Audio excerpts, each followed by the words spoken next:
छान गप्पा मारत होतो रात्रभर आणि लवकर उठलो।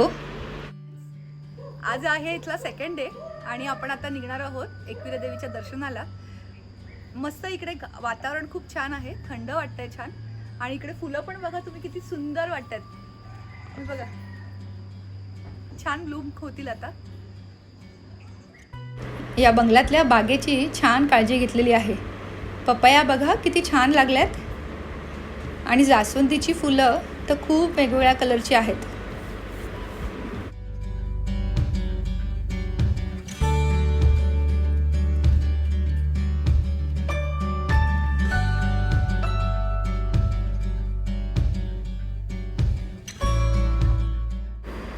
आणि चिकू तर बघा किती छान दिसतात।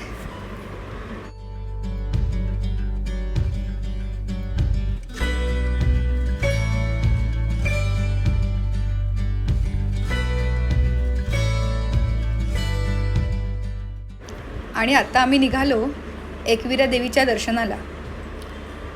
पायथ्यापासून मधल्या मंदिरापर्यंत जायला हा रस्ता केलेला आहे, त्यामुळे इथपर्यंत गाडीने जाता येतं आणि तिकडे पार्किंग करून मग पुढचा डोंगर चढायचा असतो। छान होतं वातावरण अगदी। झाडं बघा किती छान दिसतात। सकाळच्या 7 वाजता आम्ही आता निघालोय। हे आहे इथलं पादुका मंदिर।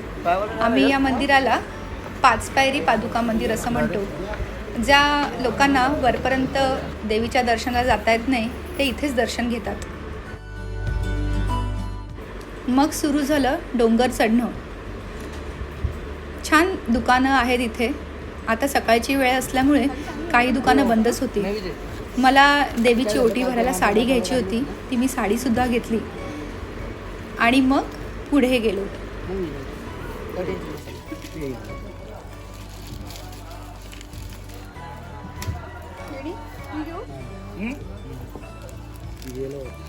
तांदूळ आहेत का थोडं? हां सगळं आहे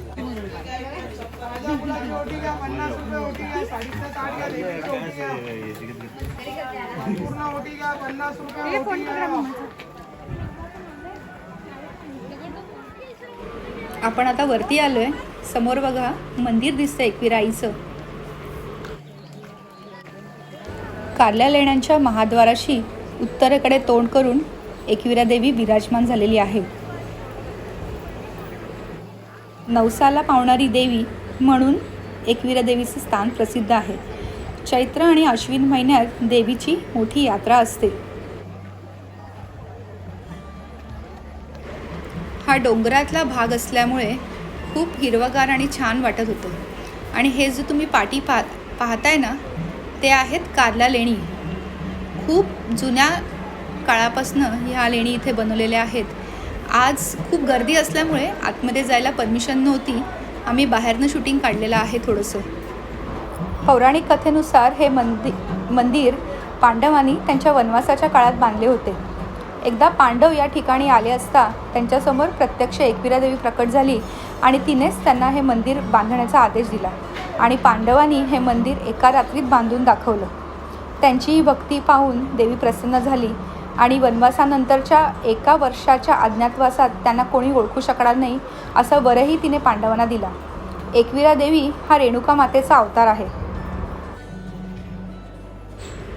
आई माऊलीचा उदो उदो। खूप मन प्रसन्न झालं आईचं दर्शन घेऊन।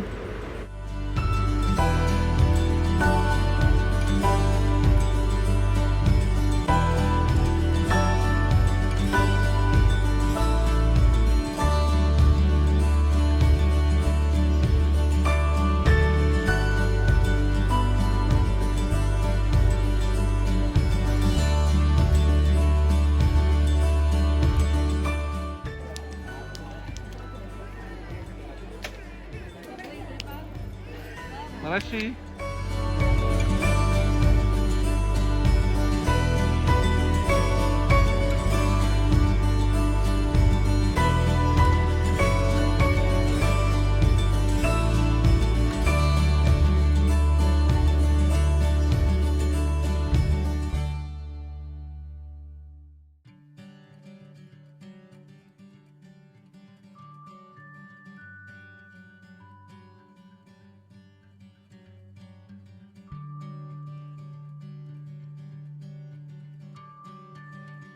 मंदिरामध्ये अचानक माझा मावस भाऊ, त्याची मिसेस आणि तिची फॅमिली भेटले.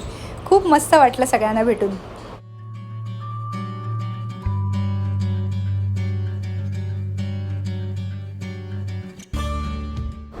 भावाच्या मुलीला आज प्रथमच कुलदैवतेच्या दर्शनाला आणलेलं आहे. त्यानंतरच तिचे केस कापले जातील आणि म्हणून तिच्यासाठी सुद्धा हार बनवते.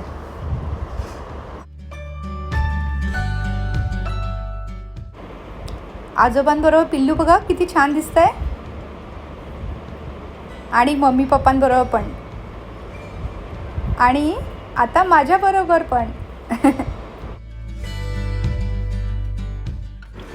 अजून एक ओळखीचं जोडपं भेटलं. त्यांच्याही मुलांना फर्स्ट टाईम दर्शनाला आणलं होतं आज. आणि आमचं फोटो सेशन. एका गावामधला ओळखीचा ग्रुप भेटला आणि आम्हीही आमच्या डान्सची हौस पूर्ण केली. मस्त वाटलं.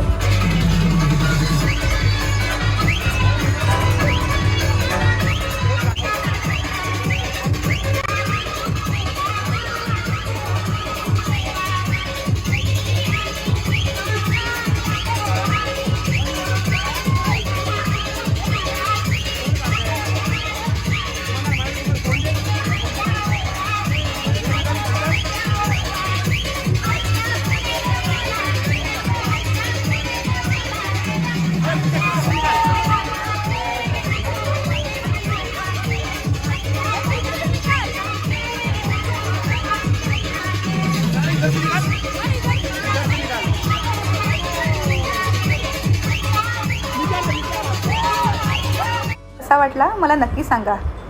अजून घरचं जेवण, बाकी सगळी धमाल आणि आमच्या अनन्याचे केस कापले त्यानंतरचं तिचा विधी, हे सगळी धमाल अजून बाकी आहे. उद्याच्या व्हिडिओत मी ते सगळं नक्की दाखवेन. Thanks for watching. लाईक करा, शेअर करा आणि सबस्क्राईब नक्की करा.